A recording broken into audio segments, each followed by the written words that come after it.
I had a one night stand and I came home. I just wasn't in a good mood, and I actually put on.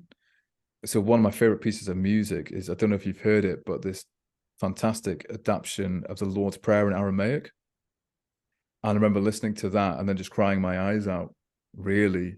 Um, so it just led me there. And so just and I just had an increasing interest in Christianity, really, and in a connection. And again, via music, just finding out that I really enjoy listening to Catholic and Orthodox chant. Hey, Hey Benjamin, how's it going? not bad yourself? Yeah, brilliant. What do you do for a living then? So I'm a bartender.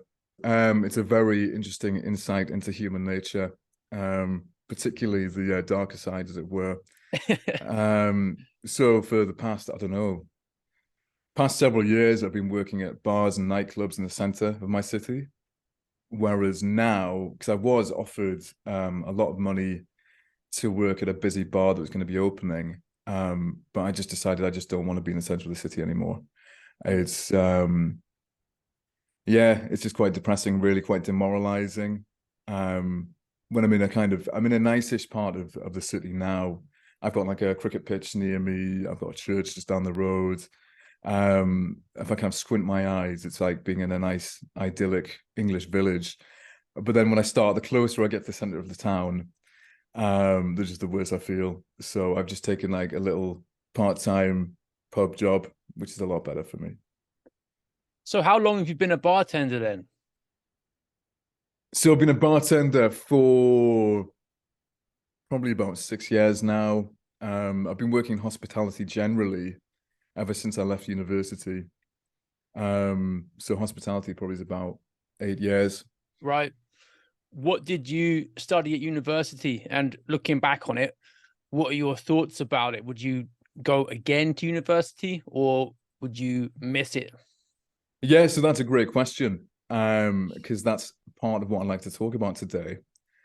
So university, I studied audio engineering and music production is what I studied. So I did a foundation degree, and I actually didn't even pass because the first year went very, very well. The second year, not so much. Both the course wasn't what it was, and also my personal circumstances, because of the university lifestyle, I got very caught up in that because I had too much independence when I Mm. was a young man. And so really I was at the time probably far more interested in the party lifestyle. And I was very into bodybuilding at that time. It was probably around that time that I was, I don't know, hovering around like 10% body fat year round. That was my attitude. And was Uh, that mainly for just how you like to look, or was it because it made it easier to get girls? What was the motivation there? yeah, so I think it's really more personal because the thing with girls is now this is really interesting. When you're really into how you look, you can probably speak on this, is you kind of adopt a bit of a feminine mentality. So I'd go to the clubs and I'd be wearing this, low cut t-shirt, to show off my pectoral definition. And you're just standing around dancing, trying to see if girls are going to come talk to you, which does happen. However, when I got older and I think I just got a bit more comfortable and more secure, that's when and I'd go to clubs, that's when I would just start talking to girls myself. But so yeah, I think it's a running joke really in the bodybuilding community that you look good to attract girls, then you go to a club and then guys just come up to you like, oh, you're all right, mate. Oh, how much do you bench then? Oh, you're looking big. And you're like, I don't really want to talk to you, mate. I'm more interested in like girl over there. Yeah, Um, that's an aspect to bodybuilding that goes back centuries. And some of mm, the early LGBTQ pioneers were actually bodybuilders. Little known right. fact, some of the original like dirty photos in Victorian times, it was just muscular men posing for Mm, other men. So mm. yeah, there's something there that people often neglect, I think. Needs to be thought about in more detail. Yeah, it is really weird. So few days ago, funnily enough, I just went to the supermarket sometime at night, to my local supermarket. I wouldn't say I live in a rough area per se, but at the same time, there are kind of rough types around. There's a lot of homeless people, a lot of drug addicts. Um, and so I was just outside. No, I just bought some food. I went outside the supermarket, and this guy just looks at me, and I'm like, and he's like, "Oh, you all right, mate?" And I'm like, "Yeah, hello." And he's like, "Oh, where are you off now?" And I'm like, "Why are you asking me?" He's like, "Oh, I'm just wondering." I'm like, "Well, it's none of your business." And he's like, "Oh, right, okay, just asking, just asking. You got big arms, mate." And I was like, "Excuse me?" He's like, "Oh, no, you're a stocky lad." And it's just really, it's just weird. Yeah, Yeah. that is really strange. Yeah. Um, but it's a joke, isn't it? That sometimes the bigger, the leaner you get, the more interest you get from homosexuals rather than women. And I think you're Yeah. right that it is because there's a attention to appearance and an obsessiveness about diet that comes with it all that can Mm. sometimes be a big turn off for women. But it sounds like you got a healthier attitude to it now anyway, and mainly just focused on it for health and stress relief and performance, all the rest of it. Yeah, absolutely. And even now, so that the gym I go to, it used to be a very sort of old school bodybuilding kind of gym. It was quite wholesome. It's quite intimidating at first. Just mainly just like working class, middle-aged guys, who were very, very big, lifting lots of weight. But now it's kind of a more sort of contemporary bodybuilding kind of gym, and it's loads of like I just see lots of men just stripping down to their underwear just all the time, and there's a posing room, and it's all it's that all makes me a bit uncomfortable, and I just kind of want to go get in there, do some compound lifts, and kind of get out. Yeah, Uh, it's I a know that. very it's a bizarre culture. Yeah. I've kind of dodged all of that because I've always just lifted at home pretty much, Mm. other than the odd time having to go somewhere public. But yeah, if you can, just training at home in a garage makes it a lot more peaceful. You can avoid all of Mm. the problems around you. I Yeah, want to know a little bit more about this second year of university and sure. whether it was mainly a lack of interest in the work because the course wasn't what you thought it was going to be, or whether you feel like, as is so common with young guys now, uh, there wasn't enough discipline or structure from other people in your life, and you were Mm. just encouraged to find your own way, which most of the time, for most young men, ends up going down lots of dead ends. Yeah, so discipline and structure is particularly what I'd like to talk about with regards to my upbringing and well, Western upbringing in general. So we can kind of start with second year of uni and then just kind of go backwards there.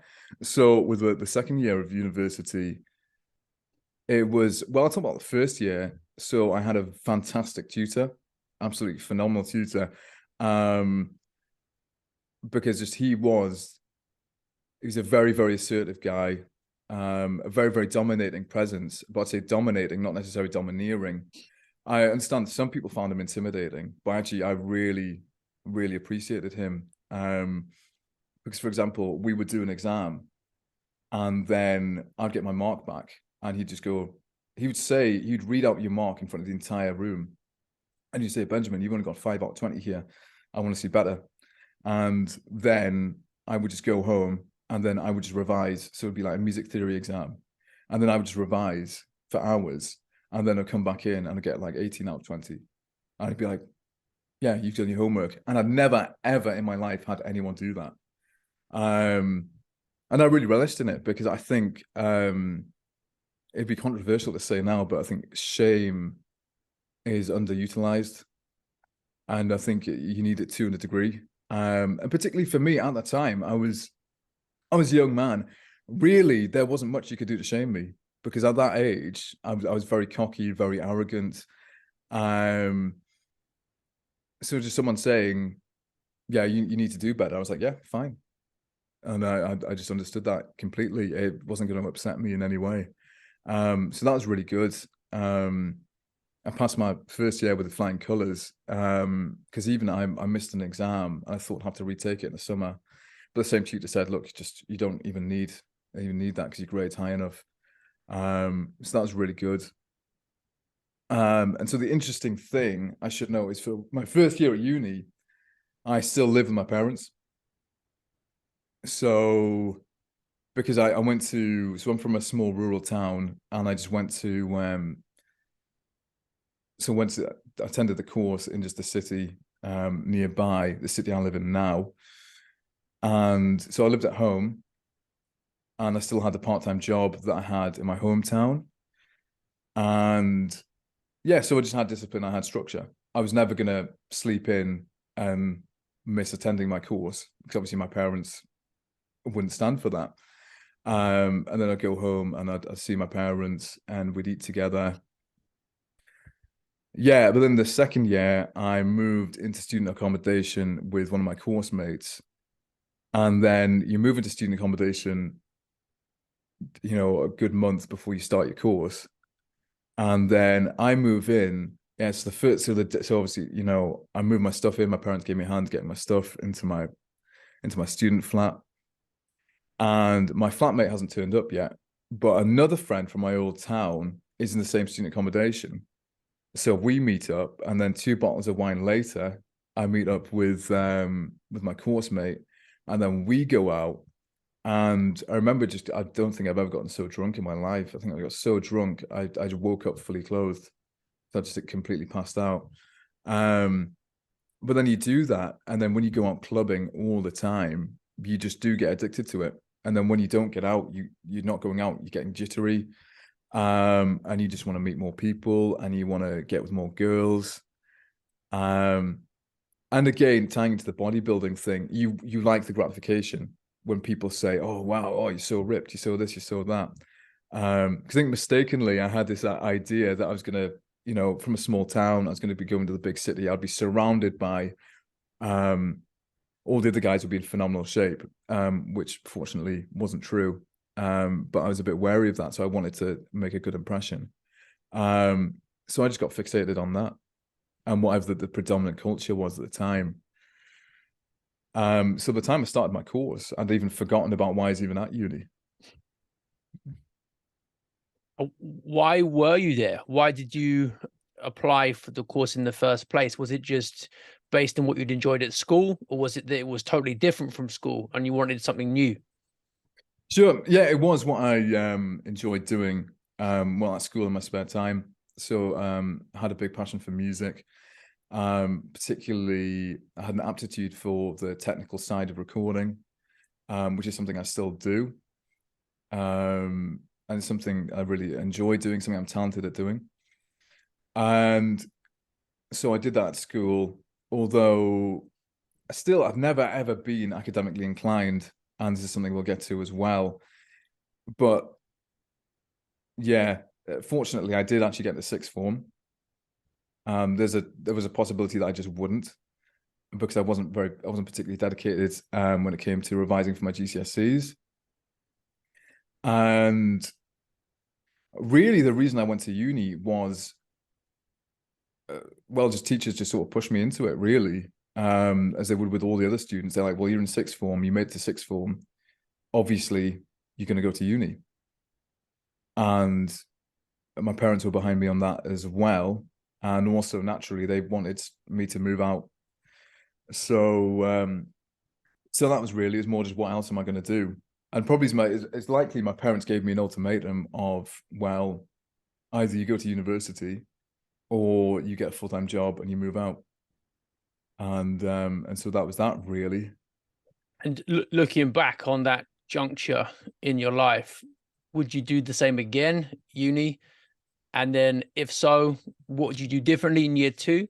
Or would you just take the full-time job? I would just take the full-time job.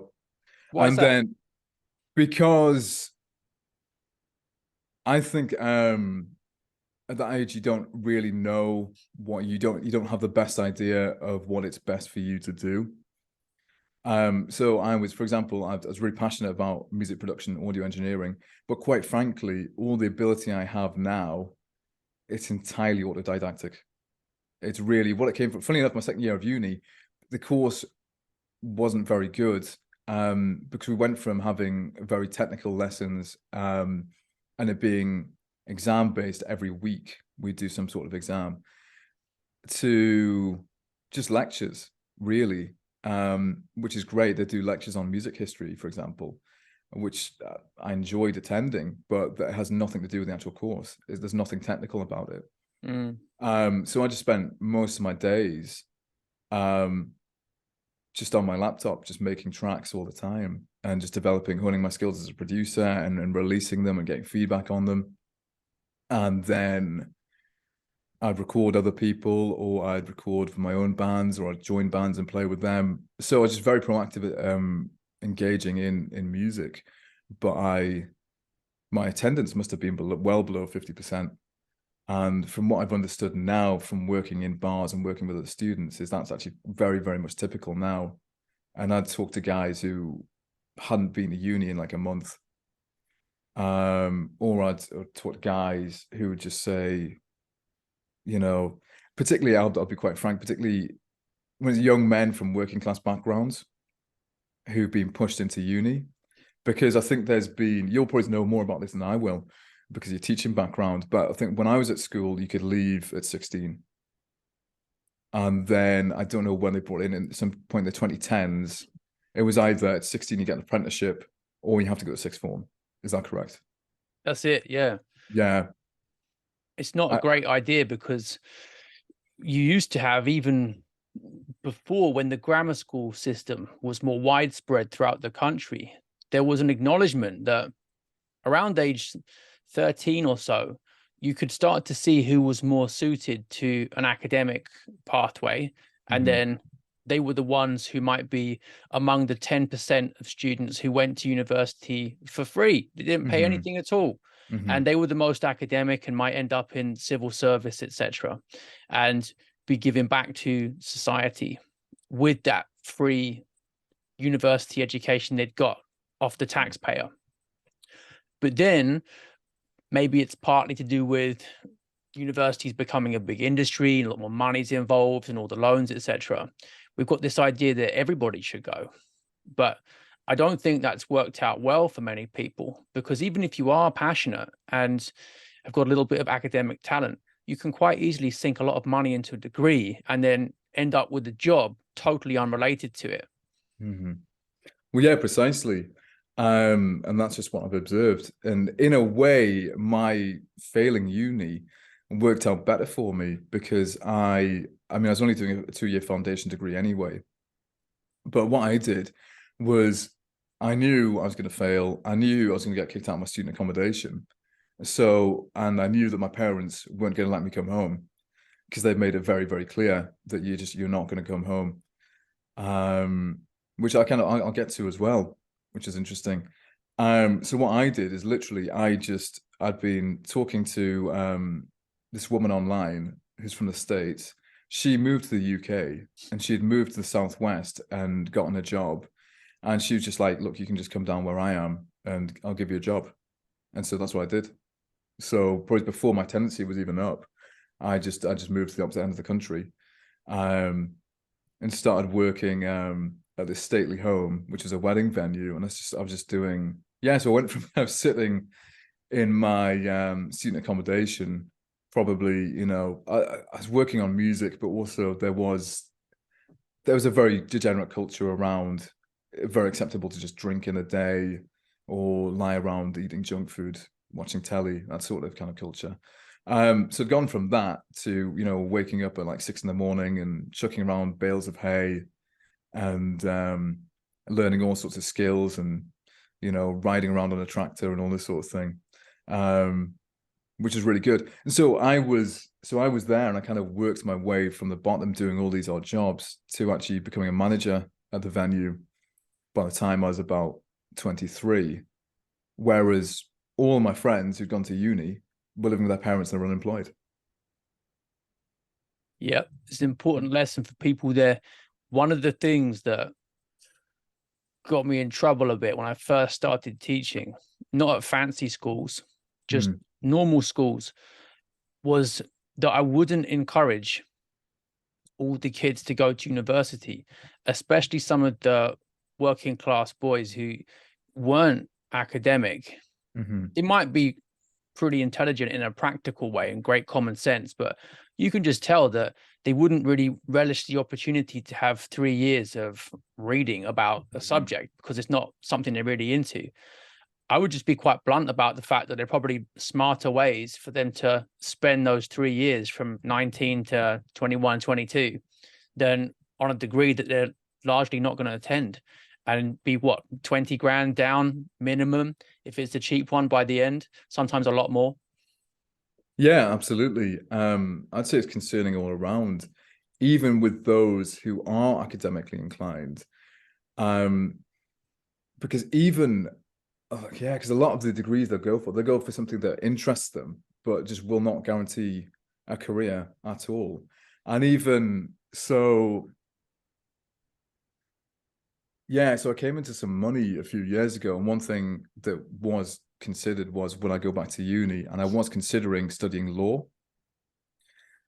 But then I just realized it's actually, law is completely oversaturated. So many people, because my understanding is there's no particular, you can't study anything at A level that's going to help you with law. So pretty much anyone can kind of apply to a law course, and a lot of people can get in. So even though it did appeal, I just thought it's just so completely oversaturated. And I see that, and now I've noticed a big thing, particularly with young women, is degrees related to criminology or forensic psychology, these kinds of courses. I know psychology. Yeah, I think every other student girl I meet is studying psychology or English literature. And these are just degrees that, again, unless you're really, really, really smart and you're really inclined to studying these, yeah, I think it's a waste of time, because you're just oversaturating the market. And what we need is just more people at kind of lower levels. And I think there's just as much prestige, really. Or I think the prestige is overvalued, which means it's kind of devalued. So being a lawyer, because I've met actually young men in engineering and young women in law, and it really makes me very worried about this country's future, because they really don't strike me as particularly intelligent. I'll have discussions with them, and they'll be, oh yeah, okay, well, so what do you do for a living? I'm like, oh, I'm a bartender. What do you do? I'm like, oh, I'm a lawyer. And I'm like, there's something very, very perverse going on here. So yeah. You said that GCSEs were a struggle in that you didn't really apply yourself, and then same with university a little bit. But you're a bright guy. I mean, we've had some back and forths in DMs, and you're smart. But the exams, what was it about them that you couldn't apply that to? And you read books now, and you are articulate, and in terms of like awareness of some of the driving forces in culture, you're up there compared to most people, which is what you're describing now, just conversations with people that you meet. So what could have been different for you then, so that school and university could have harnessed your intellect a bit more? Well, thank you. That's very kind to say. And what I would just take kind of personal responsibility, that it was less about school per se and more the culture outside of school that I was part of.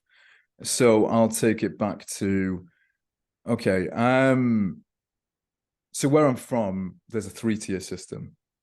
So in middle school, I kind of found, let's say, so primary school, I probably did quite well academically compared to the other children. I became literate very early. And because of the town where I live, there's a big divide between the very middle class West End and the very working class East End. I know a lot of people can say, oh, well, every town has that divide. But for example, the kind of street I grew up on, either you were a tradesman or you belonged to a household that had an average of like 2.5 degrees, whereas the other end of town has the worst literacy in the entire country. So that's kind of where I'm from. So when I was at primary school, it was pretty much exclusively middle-class kids who went there. And I became literate early, and I first thrived there. I was very popular. I enjoyed it. Went to middle school, and so I'm in year 5, and half the guys in my class can't make it through an entire sentence. And so my brain just shuts off. And then I'm kind of, because I wasn't athletic and I was a little bit academic, didn't really have many friends. And then I kind of got into music, and I was just a bit of a weird kid, to be quite frank. But then, so probably when I was about 12 years old, so say in about year 8, and this is something I'd like to touch on as well, is the relationship between innocence and maturity, and how lack of innocence is conflated with maturity, which isn't necessarily true. I say when I was 12, I had my own friends, whether they were from that school or other schools, and we'd hang out at the weekends. And I'd say I was quite mature for my age, and my parents trusted me to go out by myself. And say we'd go out, we'd take trains to the city or local shopping centre, a group of friends, and it was all innocent. So we'd be doing kind of more grown-up things, like taking the train to go to the cinema by ourselves, and no adult supervision. But at the same time, we weren't drinking, we weren't smoking, we weren't doing drugs, we weren't getting into girls or any of that sort of thing. But around the time I was 12, that did change. I started smoking weed, I started drinking. Then I got into year 9, and so at the weekend, me and my select friends would go and we'd try and find some booze, or we'd try and score some weed. And then I kind of hooked up with some other kids. So I was very much into heavy metal subculture. I was a metalhead. So the weekends I'd be wearing, a denim or leather jacket and a heavy metal band t-shirt. And then I see some other kids who are on my street, and they're wearing the same shirts, and they approach me and they're saying, "Oh, do you smoke?" And I'm like, "Yes." He said, "Could you go to the shop and buy some cigarettes?" Which I'd never done before. I thought, okay, I'll give it a try, because by the time I was about 12 or 13, I looked, because I went through puberty quite early. I think I started shaving when I was about 12. My voice broke when I was about 12, which is why I've got quite a deep voice as an adult. And I looked older. So I went to the shop and I bought cigarettes. And then I realized, oh, I can buy cigarettes now. And perhaps even I can buy alcohol, which I found out over the next couple of years that I could as well. So we started smoking weed. We did lots of shoplifting, which, funny enough, when I was about 11 years old, I had a period of doing lots of shoplifting. Probably because I didn't have any friends and I felt quite isolated. I'm sure there's some Freudian reason why I was shoplifting. So yes, when I was about 13, I just got into shoplifting, and we would just shoplift every day for the sake of it. We would go and smash windows for the sake of it, graffiti. We had a game where in the autumn and the winter, because it was so cold, we would go to a shop that say had a free catalog, take the catalog, take some deodorant that we shoplifted, spray it over the catalog, set it on fire, chuck it in the bin, and we'd just hover around this bin. And then if adults came and said, "Oh, what are you doing?" we just tell them where to go, really. Yeah. And then so we'd do that a lot. And then so I'd gone from being, so in middle school, I'd gone from being a child who spent all of his weekends indoors to being a child who went out with his friends during the day but was home by nighttime, to pretty much every hour outside of school I was hanging around the town. And then I got arrested when I was 13, because we got into the habit of shoplifting alcohol. So every day after school, we'd just go, we'd steal alcohol, drink alcohol. And then I think unconsciously, we were really disappointed that we hadn't been caught, because we do this every single day. I think we were really frustrated that we didn't have any criminal records yet. So I think we picked a supermarket that would be really, really hard to shoplift from without getting caught. And I ran out, but they caught my friends. And one friend ran off, but I just went back in, because I just knew you can't leave your friends. And then so I got arrested. And so the interesting thing is, because this is one I'd like to touch upon, is the quite permissive, not indulgent, but the quite permissive attitude that my parents had towards parenting me. So even, I don't know, like, for example, what would you do if one of your children had gotten arrested for shoplifting alcohol? What would be your response? First, I'd want to find out what behavior pattern led to that. Hopefully, it would be something that I'd spotted before and could stamp out. But the description you've given there of what led to it slowly is basically you're someone who's been given too much free reign. You get into bad habits, and then this is the way that sin works, in that just as when we're being virtuous, we're acting the right way, and it makes it easier to act the right way in the future because that's what we're cultivating. When it comes to vice and vicious habits, the more you do it, the more you become numb to it, but also accustomed to it. And things can snowball like that. And you lose that sense of clarity about what you're doing. And shoplifting comes to seem casual. And you're also, like you're describing there, craving a bigger challenge. And you want something more because that thrill of naughtiness or whatever it was that got you doing it in the first place, that gets dampened each time. So that's why you picked the one that was, you thought, going to be a big challenge. And then it was a badge of honor to get the criminal record.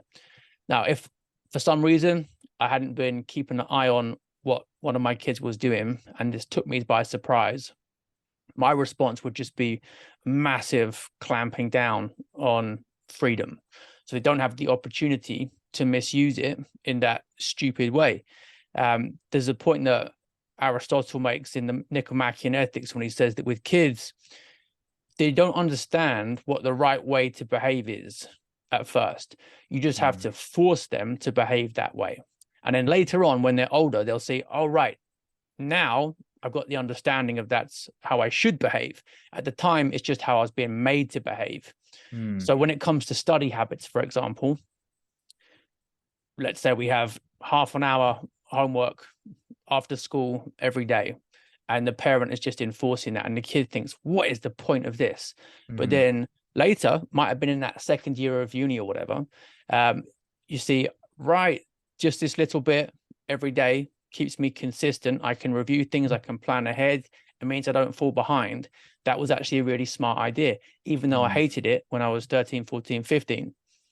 The same principle applies to many things, whether it's smoking, drinking, girls, not too much time spent messaging people as well, social media generally.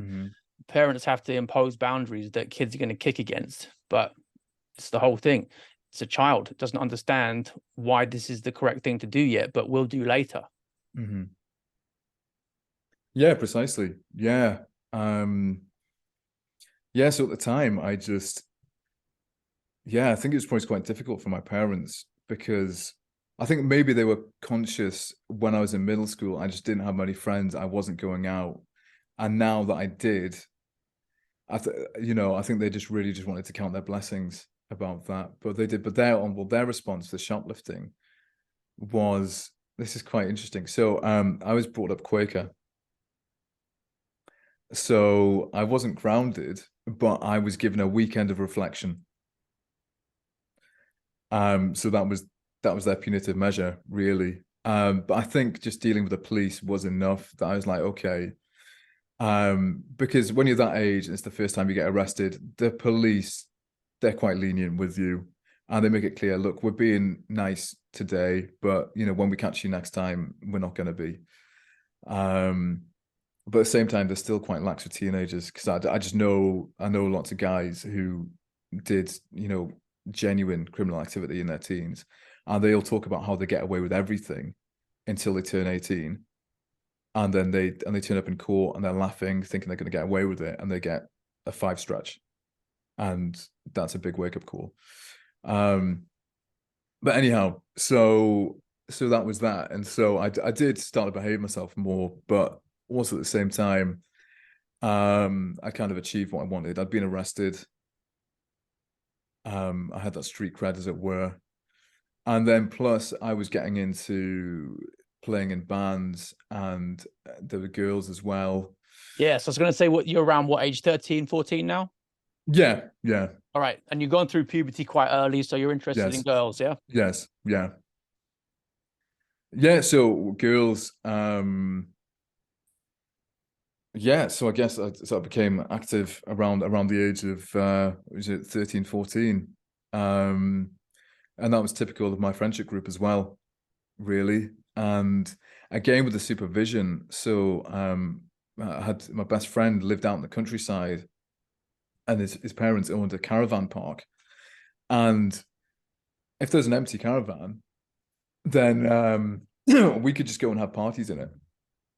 And girls were allowed, anyone was allowed.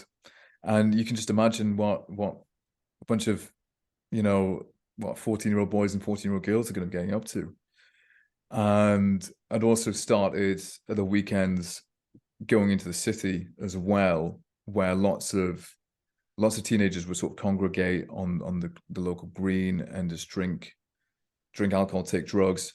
And we were small fry compared to them, and these are lots of kids from quite damaged backgrounds, really. Whereas me and my friends, we were from relatively stable middle-class homes out in the countryside.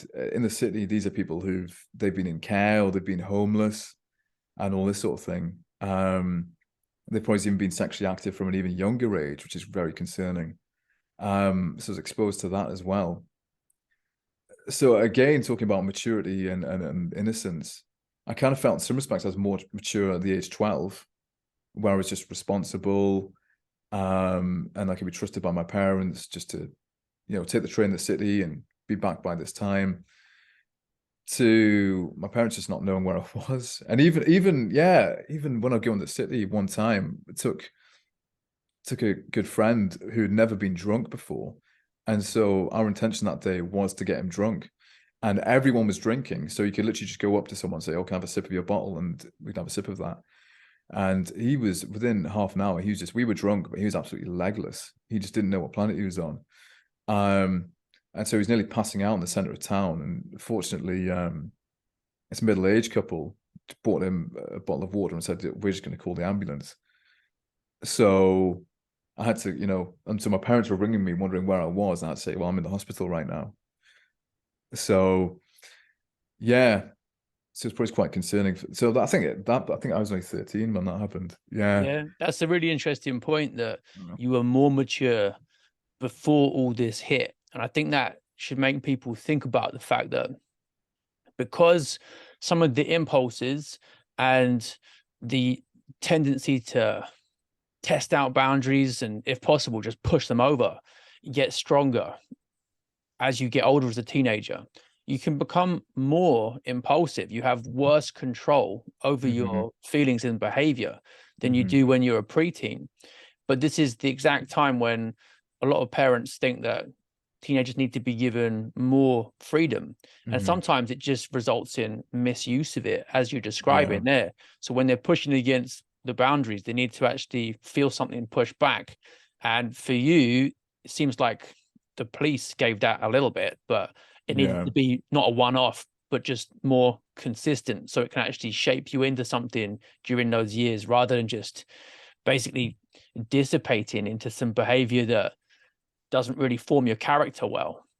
Sure. And also an important thing to note is really, well, with the police, I think I'd gotten my hit with that, really, the novelty of crime and the novelty of being arrested. And it was like, okay, I can close that chapter. And then it was, the novelty of girls, and then maybe it was the novelty of drugs when, say, I was 15 and I graduated from marijuana and alcohol into, say, speed, ecstasy, LSD.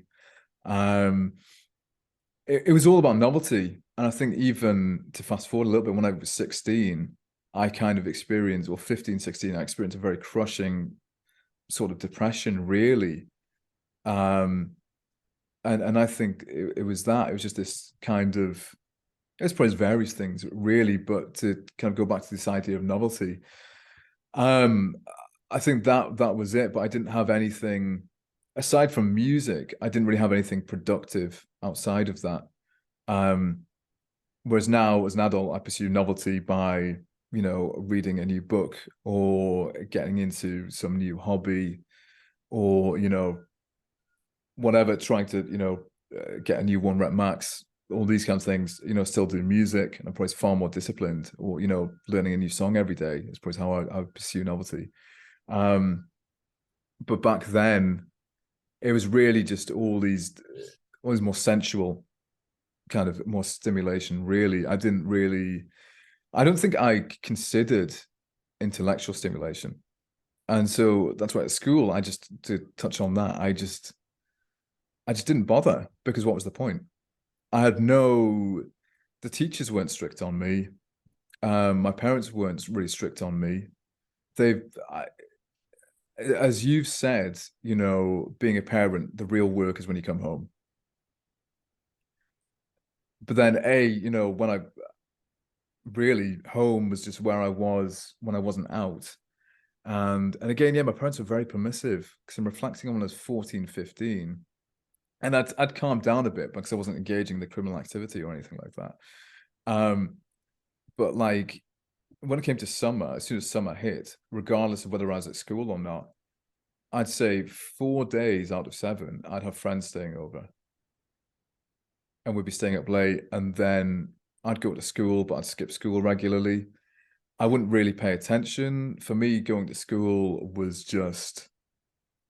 it's just really just to see friends, or, oh, right, I've got English, and there's a good-looking girl in English, and we're sitting next to each other, and I'm going to get around to one of these parties that I'm having at the weekend. That was really why I attended. Yeah, so, I mean, my grades, they must have averaged probably an E. The only exception I can think of is, I don't even know how this happened, but one time I did a history exam, I got an A-star. But I don't recall ever revising whatsoever. And even history was the one lesson where, if I skipped history, the teacher would never say anything. So I knew it was always a safe bet. So yeah, so as far as academia, I just didn't consider it. I didn't really consider any kind of future. For me, I kind of compare it to, if you think about the sort of American teen dramas, where it's set in a high school, and all the characters like, man, the only thing important in life is what's going on just outside these lockers. And it was really, that was my mentality at the time. Because you just have no perspective at all. You don't really, a year feels like a decade, It's not like when you get into your 20s and 24 blurs into 25 blurs into 26. And birthdays become just quite arbitrary, really, when there's their eras unto themselves, really, when you're that age.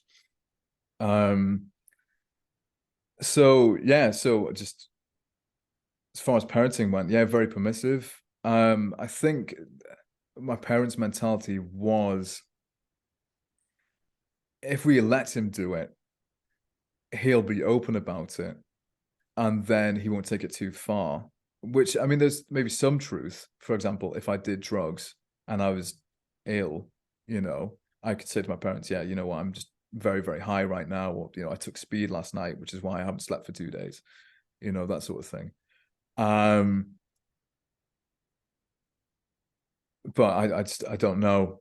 Yeah, so I don't know what the solution would have been. Looking back on it, what would you tell your parents to do differently from the ages of 14 to 18 or so? Is there something you think that could have changed in the way they handled you that in hindsight would have really helped?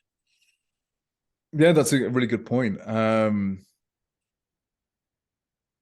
think I really don't know. I really can't say, because also I don't want to blame them, per se. I think I picked up lots of good values from them, just sort of by osmosis, basically, just by virtue of them behaving in a certain way. Yeah, so I don't really know, but I'll kind of fast forward to my GCSEs, where basically, it was going to hit the proverbial fan. So I was going to fail if I didn't change something. So I just remember them saying, "It's summer. You are not leaving this house. You are staying in and studying." Again, don't want to blame them. Also, I should mention my mum's actually dead now. So she died a few years ago. Sorry to hear that. Yeah, thank you. But I don't really recall them actually sitting down and giving me any kind of structure or direction beyond saying, you're going to get up at this time and you're going to study. So I did, but there's lots of occasions of just staring at notes or online resources and just none of it really going in. But I did pass my GCSEs. Fortunately, I did make it into sixth form. Anybody listening thinking they can pull that off, maybe, but most probably not. I talked to Benjamin outside of the interview as well, and he likes reading and he's pretty smart. And a lot of people with that run up to GCSEs probably wouldn't be as lucky. So don't get any ideas. All right, thank you. But even it's funny you say that. I think I did have intellectual inclinations back then. But still, so maybe this is a personal regret. I wouldn't blame teachers or parents or anything, but I could have just, if I'd spent less time, hanging around on council estates, drinking alcohol. I mean, I could have just made my way through such a body of work, really. But fortunately, when I got to sixth form, things did calm down somewhat, and so I got a bit more in touch with that when I got to upper six in particular. Although I'll be honest, that was actually quite related to my discovering far right ideas. Yeah, tell me a bit more about that. So even though school lessons aren't really doing much for you intellectually, you've still got a developing intellectual life as a mid to late teenager. I know something like the novel Fight Club, for example, got a grip on you. What was it in you that responded to that? And also just political ideas generally? Why did you have a hunger for that? Sure. Well, we'll start with Fight Club. I think Fight Club appealed because you got to bear in mind the kind of subculture I was part of, which was kind of a combination of alternative subcultures. For example, at the time, this would have been the emo subculture, the goth subculture, the scene kid subculture, the raver subculture, as well as the chav subculture, which to anyone outside the UK is underclass culture, effectively. The posh people called them chavs. Yeah. So that's the subculture that I was around. And it was, which is based around music and fashion, drugs and alcohol and casual sex. So I was part of that. And I think I just so when I read Fight Club, I think just an idea of being somewhat stoic and masculine disciplined really appealed to me because that was entirely absent. And you'd even be shamed for adopting any of those behaviors, really. But also at the same time, there's a sort of prevailing cynicism. I think everybody I knew was somewhat cynical. And it spoke to that as well, because obviously it's a very nihilistic book. And I was probably very nihilistic at the time. I was in quite a dark place. I was not happy. I wasn't fulfilled, even though on the outside, say when I was 15, 16, I was one of the cool kids and I had lots of friends. I went to the parties. I wore the right clothes. I had a good looking girlfriend, but I was just completely unfulfilled. I just was not happy whatsoever. I'd gone from being kind of somewhat euphoric, kind of the summer I turned 15, again, because of all the novelty, but the novelty runs out, you become accustomed to anything. And so the first time that you're, going to the dangerous council estate to drink and do drugs, it's very novel and exciting. But when you're doing that every weekend, it really isn't. So so Fight Club, so that appealed when I was 16. And then I think that's probably when I started getting into fitness. I didn't have any idea about it, but I just do loads and loads of push-ups in my room. So yeah, I'd gone from kind of hanging out, drinking and doing drugs to sort of staying in, reading Chuck Palahniuk and doing lots of push-ups. So what was your idea then of what a man should be? You said that you could get mocked for adopting a like a stoic attitude to mm, life. Did you have a concept of what men do and how they differ from girls, or was it all just girls and boys all just pursue physical pleasure, whether drugs or sex, alcohol, and they all merge together in just this gloopy teenage mess with no kind of purpose? yeah, the latter was precisely just what I thought life was about, really.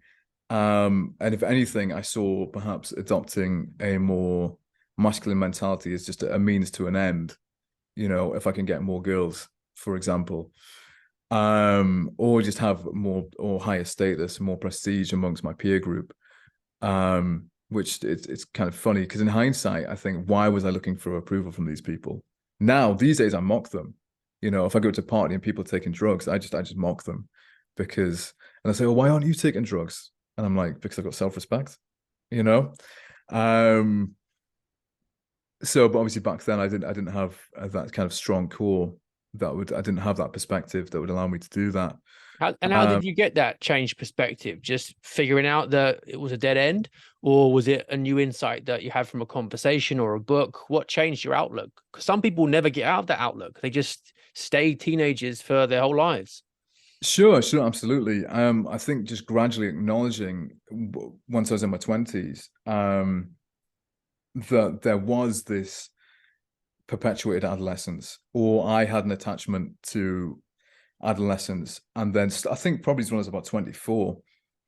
Um, and really, I just remember I was probably about 24, and bear in mind at this point, unlike my friends, so I'm in the opposite part of the country. I've got a managerial job. Everyone I'm associating with is in their 30s and is married, has kids, has a business. These are people I'm hanging around with. Um, Not to say that I didn't. Well, I indulged in alcohol quite a lot back then, but that's kind of a different story. But it was realizing that there is a higher culture, and for example, at the time, I got really into classical music. I'd always listened to classical music to a certain extent, but then I went from listening to, you know, classical music amongst other genres to really just listening to classical music exclusively. And so I'd be, if I was on a break or finish work at my managerial job, I would literally just go home and I would I would just read. I was actually reading a lot of Robert E. Howard back then as well, actually, when I was about 24. And then listen to Stravinsky or Tchaikovsky. And then I started doing creative writing as well, whereas previously music had been my outlet. But the problem with the kind of music I've been listening to, for example, rock, metal, electronic dance music, is that is adolescent music, and that it appeals to the adolescent mind, and it doesn't really stimulate you as an adult so much, or at least it didn't stimulate me personally. And I felt just a bit thinking this is kind of lame when I'm trying to write these sort of, say, 3-chord punk songs or whatever, when I'm not feeling that. I don't hate my parents. I don't want to smash my room up. I'm not in that angsty frame of mind. So I got into listening to and even composing some of my own classical music, and then reading lots of classic literature, which I really like reading 19th century literature, because the turn of phrase that they're using, it's just so much more sophisticated, and it kind of in itself it's quite poetic. Just the way that the sentences are formed and the length of them and the words that they're using, is far more stimulating than, say, well, reading something like Chuck Palahniuk. Um, Yeah, for so sure. There's I think it's Roger Scruton has a chapter in An Intelligent Person's Guide to Modern Culture about how harmony and tone go in music, and rhythm and mm, rhyme and meter go in poetry, and then mm, the idea of a coherent plot as well goes in fiction all around the same Mm. time. And there's a point that Plato makes about music in particular, which is that it has a way of worming its way into the soul and working on the passions that no other Mm. art form does. Maybe because it's more direct Mm. in the way it affects us physically. But it's interesting you're saying here that the shift in your outlook really corresponded to a shift in music taste as well, Mm. because all that classical work, that's very much about order, harmony, control, and things being, you can figure some of this out mathematically, the way the actual notes work together. Um, Rock music has its own kind of language, but it's very much about impulsivity, or it's Dionysian, to use Nietzsche's term. Mm-hmm. And you're moving away from that as your life is also becoming less Dionysian. Yeah, yeah, that's a valid point. Well, I'd say actually in musical terms, with what I found with classical music, I'd say it actually has more depth of emotion within it. Whereas if you look at kind of popular music, it's really funny because I'll be listening to some popular music and I'll be like, okay, they're using this chord progression, and people are like, oh, how do you know that? I'm like, because most popular music revolves around maybe 6 chord progressions, really. And there's even lots of, or they might, yeah, and it uses a lot of the pentatonic scale, obviously penta meaning 5, so only 5 notes, as opposed to 7 notes, which is the typical scale. And then you move into classical, and there's all these chromaticisms all over the place, and they're changing key, and they're changing tempo, and they're changing time signature. They're really, it's more expansive in its emotional language, so it takes you to different places. And that's why you could make an argument that it's being repressed. I don't know if it is being repressed, but if you've just got music that is just very rhythmic and it's got repetitive chord sequences that you can anticipate, it's very much, yeah, it's very gratifying, very instantly gratifying. Whereas classical, it's amazing how certain pieces just grew on me. For example, I love The Rite of Spring, but by Stravinsky, but then that can be very difficult to listen to. I remember playing it to a friend who has a very good natural ear for music, and he'd be very good at working out songs by ear. I played him The Rite of Spring, and after 3 minutes, he told me to turn it off because the emotions he was experiencing were so strong. Yeah, so I really got into that. Yeah, because I remember just being 24, trying to put on the latest dance music and thinking like, I'm just not into this at all. I'm really not into it whatsoever. And then so I actually kind of, for the first time, felt some degree of peace. Because I actually found art forms that I actually genuinely enjoyed, as opposed to art forms that I might just be convincing myself I enjoyed, because I was holding on to this adolescence and I wanted to go back there. But that's just not how life works. Yeah. I wonder whether there's a parallel there with courtship and dating as well, in that the rules and what you think of the stuffiness and the complexity actually are to do with deeper emotions and enhancing the connection.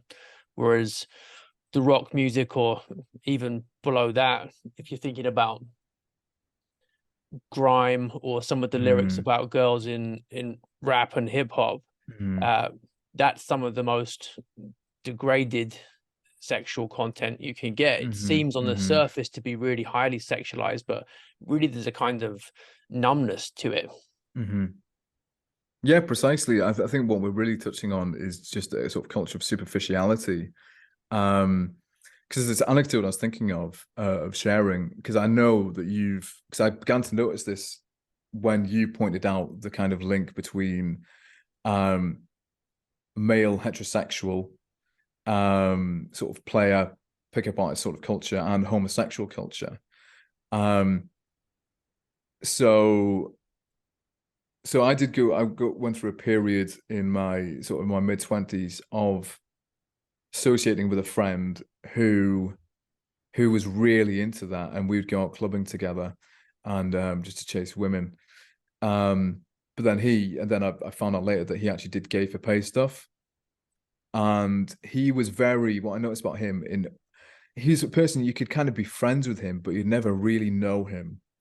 And there's something very superficial about all his engagements. So people who have casual sex, I've noticed that also they're very casual about friendships. And I think so my last job was at a bar in the center of town, and I finished work, and then I saw a friend. I've gotten out of doing these bar jobs in the middle of town because all the relationships that you have are very superficial, and there's a lot of, oh, do you know this person? Oh, I know this person. I know this person. That I didn't really care for. Again, which is a very sort of adolescent attitude of, oh, are you friends with this popular person? Sort of attitude. Anyhow, so I was at this bar and this local singer walked in and he wanted to have a drink with me. And so we had a drink. And then this random guy started talking to me. And I think he just sort of latched on to this group of people we were with. And I noticed he was trying to sort of make very fast friends with me. And then, but also he was trying it on with all the girls, and he was telling me about, oh, you know, I met this girl last night. I'm gonna hook up with her tomorrow. And he's traveling down. He's from Australia, but he's traveling around various UK cities. And he's like, oh, do you know where we need to go? Do you know which clubs we need to go right now? Because I want to find myself a girl. Do you know which clubs we should go to? What clubs do you think he suggested we go to? I think I can see where this is going. Is he suggesting a gay bar? Yes, he is. So yeah. So I said good night at that point. But that's funny. Yeah, but so my point being that there's I've noticed just this culture of superficiality. So it's going to permeate into the music, into the language. I think in particular is a good indicator, because I don't know if it's just perspective or survivorship bias or something like that. But the kind of language that people use right now, which just seems to be so degraded, the kind of slang. Like when I was growing up, it was a bit cheesy. But I don't think it was just so limited like it is now. That's a good observation. I think teachers are complaining more about about the basic mechanics of language in recent years. Also, the texting and the internet dominating social interactions among teenagers now. Think how much of it happens through DMs or sometimes just tiny snippets on things like Snapchat. I'm sure it is affecting people, not just psychologically, but emotionally as well. And in many ways, you're probably lucky that you had your childhood when you did, rather than now. Sometimes I think you should pity some of the teenagers, because the amount of money the guys who invent these algorithms get paid if they can hook teenagers and just pump them with more and more of the same content. If you find yourself getting interested in something and then the algorithm gets to know you, it just refines your interest and shapes it for you, even if it's not a good thing for you. And I think the same thing happens linguistically as well. The more time you spend on the platform, whether it's Twitter, for example, that encourages a certain type of communication. And then same thing with Snapchat as well. People just mainly talking through suggestive images a lot of the time. Yeah, 100%. So yesterday I downloaded TikTok to see what it's all about. And I think I just went to the home screen and it just instantly starts playing videos, and I just had to go off and just delete it, because it's just so aggressive, really. And even now, like say YouTube, I try and avoid YouTube because it's just pushing all these videos at me. Or I go on and sometimes it's good to clean it up and say, don't suggest this, don't suggest this, don't suggest this, because it'll just start suggesting little clips of TV shows that you watched once, and you just need to be like, no, I just want this kind of long form content.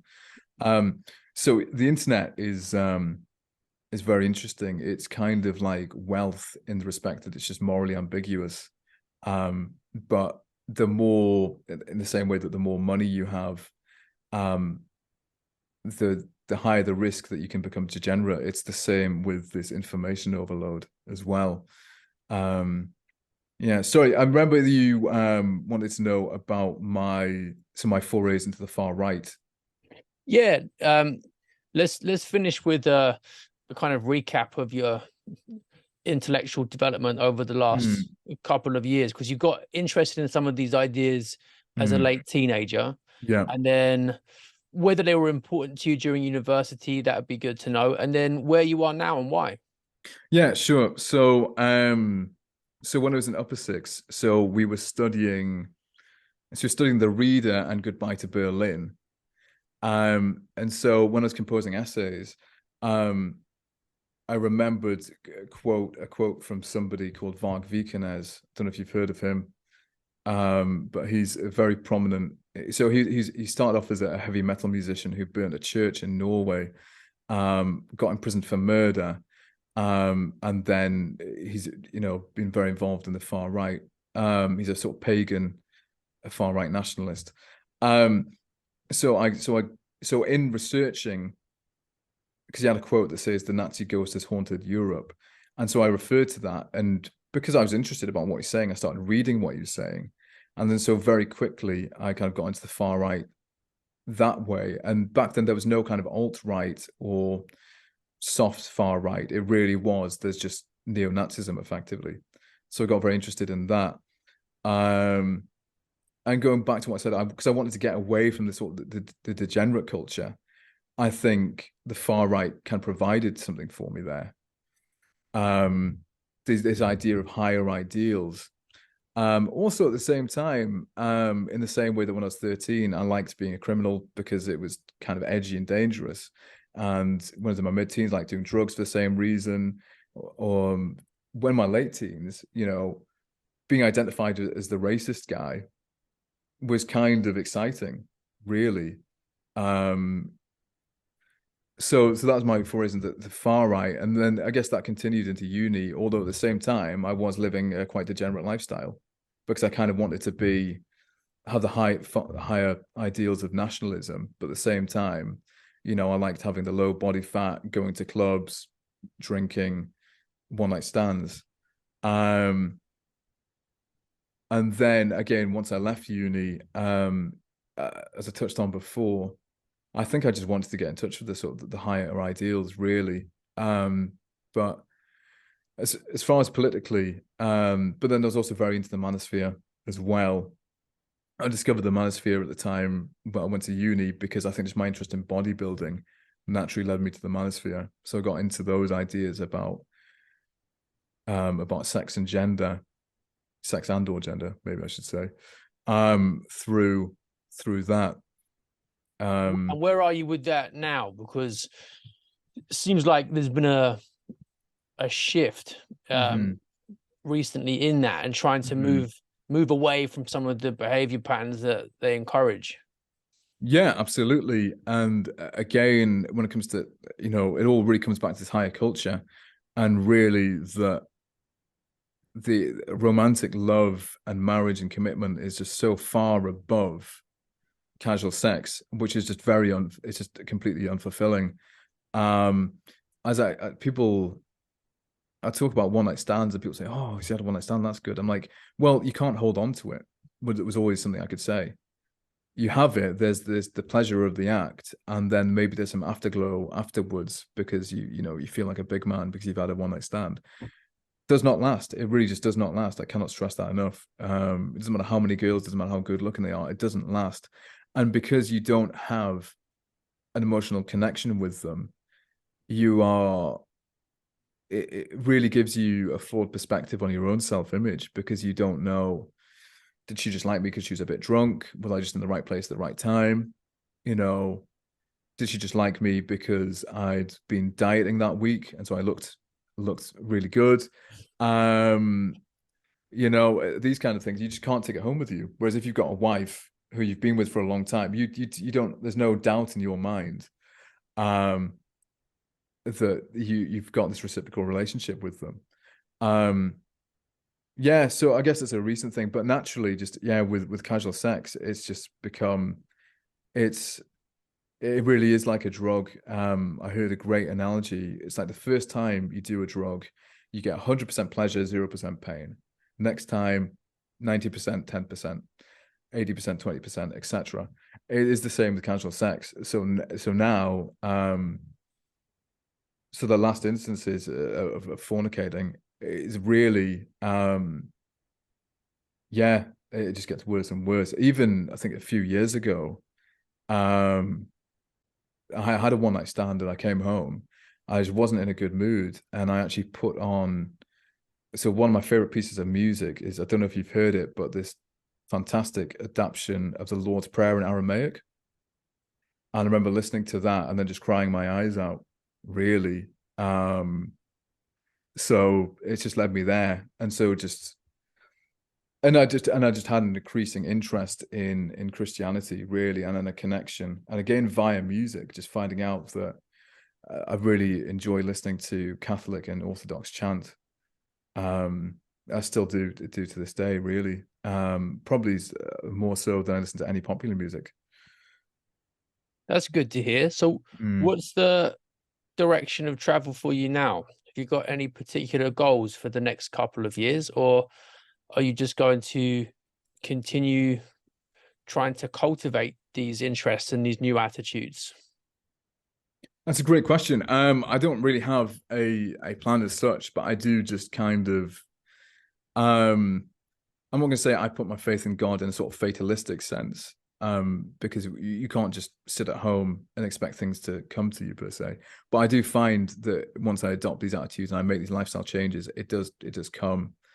Um, yeah. So obviously, marriage and children is something that I don't want to say I know I would like that, but I know it would be good for me. Um, and every man that I've spoken to who's had kids has just said just do it. It's the best thing ever. So I just trust that. Well, of course, I mean, we're human. Really, this is what we're here to do. This is what we're designed for. This is what we've been selected for. So that's it. I've just got to really I've just got to focus on that. But it's a struggle every day, really. You just have to be very, yeah, and pray more, stay away from degenerate things. It's just these daily tasks that I have to do. Yeah, that's the same as everyone, though. Yeah. I've forgotten which church father it was, but one of them said, being men, we sin every day, but Hmm. we renew ourselves every day as well. Hmm. And there's no point beating yourself up about that. It's best just to accept that that's the reality of being human, but at least you understand it and know to fight against it. Whereas some people just think you go with the flow. And then, as you've learned the hard way in the past, that doesn't lead anywhere good. You just Yeah. have to keep focused on what you want to achieve and then fight against that ingrained tendency, which is in everyone. Yeah, precisely. And I think that's the absolute beauty of Christianity is just the acceptance that, we are sinners, we do sin, we do wrong other people, we do wrong ourselves, but ultimately we we will be forgiven, which is just fantastic. Yeah. And if we put the effort into fighting against it, then we've got the strongest possible assistance that will come to us as well in fighting against it, but not unless we first put in the effort. The Mm. image that's often used is like a farmer first has to till the field before the seed can get planted, and then the sunlight, the rain, all the rest of it, that comes from elsewhere. That's not him. So Mm. just focus on tilling the field and preparing the ground with the natural virtues for grace to take root, and then the supernatural virtues will be infused as well. But I'm really happy to hear that you're focused on trying to cultivate this ready for marriage and family. I think that's Mm. ideal. Yeah, thank you. But as I said, it's just really, yeah, um, yeah, like anyone, it is a struggle. It's not an easy thing getting out of bad habits. And then you just have to take personal responsibility and say, yes, I am living in this culture, but I cannot blame this culture that I live in. I just need to be more studious, really, and more proactive in just insulating myself from that, and to do that with with the love of Christ. Yeah, that's important. Avoiding occasions of sin and being realistic about what you can cope with and what you can't. Some people have got too high an opinion of themselves and think they're going to be able to resist temptation Mm-hmm. when realistically it's best for them not to go into those scenarios. Yeah, and one thing that I keep reminding myself of, and why fornication becomes so much more distressing, is just the awareness that I'm not just corrupting myself; I'm actually corrupting someone else. And it will with anything. Say if I'm at a party and they're all doing drugs, if I refuse drugs, then maybe someone else is more inclined to have the courage to say, hey, you know what, maybe I'll refuse drugs as well. So you just have to be strong and brave for the sake of other people as well. Right, exactly right. And that will benefit them. And if someone listening knows that if they were in that situation and everyone around them is doing drugs and they get offered some and they can't refuse, it's best just for you to not go to the party. Yeah, exactly. And then it's just trying to apply that to all things. Yeah, trying to be the best person you can be for the sake of others, but obviously not in a sort of new age secular way, but really for the genuine benefit of the world. That's it. And then you can fix society like that, one person or one family at a time, but it's not us doing it ourselves. It's just putting in the initial effort and then God doing the rest. But it's been really good to talk to you and hear some of the big phases of your development that I think will really resonate with a lot of people, because although it's been very personal to you in the way it's all fitted together and how it's turned out now, I think people will recognize a lot of behavior patterns there from their own lives and also from the lives of their friends too, because it's very much a story that captures some of the social problems that many people experience today. Yeah, absolutely. As I said, you know, my life of had is probably, it's not exactly unique to myself. It's quite typical of everyone I grew up around. So hopefully that will change. Yeah, let's hope so. Well, stay in touch. I'd like to hear how things develop for you in the future, and best of luck with it. Thank you very much, and thank you for having me. All right, you're welcome. Take care. You too. Thank you.